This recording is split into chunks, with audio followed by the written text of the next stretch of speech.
వందనాలండి. ఈరోజు జూన్ 5వ తారీఖు. పదంతలుగా పొందుకొనుట ఎలా? అందరికీ ఎక్కువగా పొందుకోవాలనుకుంటాం కదా.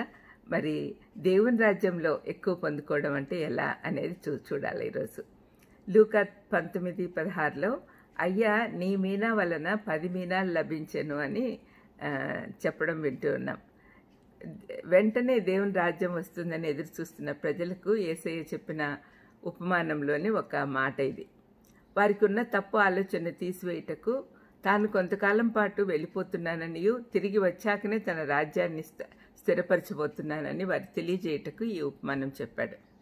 తనను తాను ఒక రాజ్యం సంపాదించుటకు వెళ్ళే ఒక రాజుగా చూపించుకుంటూ తను తిరిగి వస్తాడు అని ప్రయాణమవుతున్న ఒక రాజు గురించి, రాజకుమారుని గురించి చెప్తూ ఉన్నాడు అనమాట. తను తాను ఒక రాజకుమారునితో పోల్చుకున్నాడు యేసయ్య. వెళ్ళక ముందు 10 మంది దాసులను పిలిచి వారికి తలా ఒక మీనా ఇచ్చి దాంతో వ్యాపారం చేసి తాను వచ్చాక లెక్క చెప్పమన్నాడు. ఒక మీనా అంటే దాదాపు ఒక 100 రూపాయలు అనుకుందాం. ఆయన వెళ్ళాక ఆయన ద్వేషిస్తున్న కొందరు ఆయనంటే తమకు ఇష్టం లేదని చెప్పి పంపించారు. మీరు రావద్దు, ఆయన వెనక్కి వచ్చాక రావద్దండి, వెనక్కి రావద్దండి అని చెప్పాడు. అయితే మళ్ళీ ఆయన వెనక్కి వచ్చాక తన దాసులను పిలువనంపించి లెక్క అప్పచెప్పమన్నప్పుడు మొదటి దాసుడు వచ్చి 10 మీనాలు సంపాదించానని చెప్పాడు. ఈ విషయాన్ని ఇక్కడ ఆపి ఒక విషయం ధ్యానిద్దాం.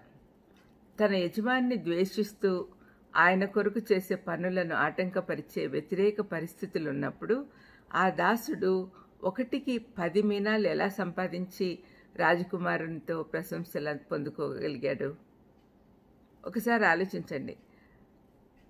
అనుకూల పరిస్థితుల్లో పనిచేయడం వేరు, ప్రతికూల పరిస్థితుల్లో పనిచేయడం వేరు. ఇక్కడ ఆ రాజకుమారుని గురించి చెడ్డగా ప్రచారం జరుగుతూ ఉంది. ఆయన మనకు తిరిగి వద్దు అంటున్నారు. అటువంటి సమయంలో ఆయన దాసులను కూడా ఇల్ట్రీట్ చేస్తూ ఉండొచ్చు. మరి అటువంటి పరిస్థితులు ఎలా సంపాదించాడు? సంపూర్ణమైన విజయానికి కారణం ఏంటి అని మనము అతని ద్వారా తెలుసుకుందాం. అతను ఎలాగా చేశాడు? మనం దేవుడు మనకిచ్చిన తలాంతులను ఆయన మహిమార్థం మెండుగా వాడినప్పుడు ఇలాంటి ఫలితాలు వస్తాయి అని మనం తెలుసుకోవాలంటే ఈ ప్రశ్నలకు సమాధానాలు చూద్దాం. మొదటిది, దేవునితో వెలుగులో నడవాలి. అప్పుడు సమస్తమును ఖండింపబడి వెలుగు చేత ప్రత్యక్షపడుతుంది. ఎఫ్సి పత్రిక 5:13లో పౌలు చెప్తూ ఉన్నాడు. రెండవది, దేవుని మహిమార్థం బలిపీఠాలు కట్టాలి. అంటే ఆయన కొరకు కొన్ని త్యాగాలు చేయాలి.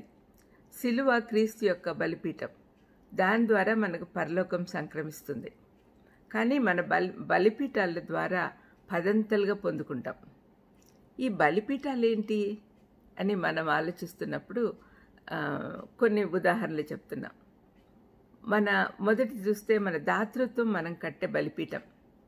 ఉదాహరణకు కొర్నేలి, అపోస్తుల కార్యం 10వ అధ్యాయంలో చూస్తే కొర్నేలి పేతురు వచ్చినప్పుడు తన స్నేహితులు, బంధువులు అందరినీ పిలిచి అక్కడ తను వాళ్ళందరికీ కూడా సువార్త వచ్చేటట్టు చేసినాడు. రెండవది, మన సత్క్రియలు మన బలిపీఠాలు. ఉదాహరణ తబిత, అక్కడ వాళ్ళ ఊర్లో ఉండే వాళ్ళందరూ ఆమెకు ఏం తలాంతులు లేవు, కుట్టుపని ఒక్కటి వచ్చు. దాంతో ఆమె తన ఊర్లో విధవరాలను పిలిచి వాళ్ళకి అంగీలు కుట్టించింది.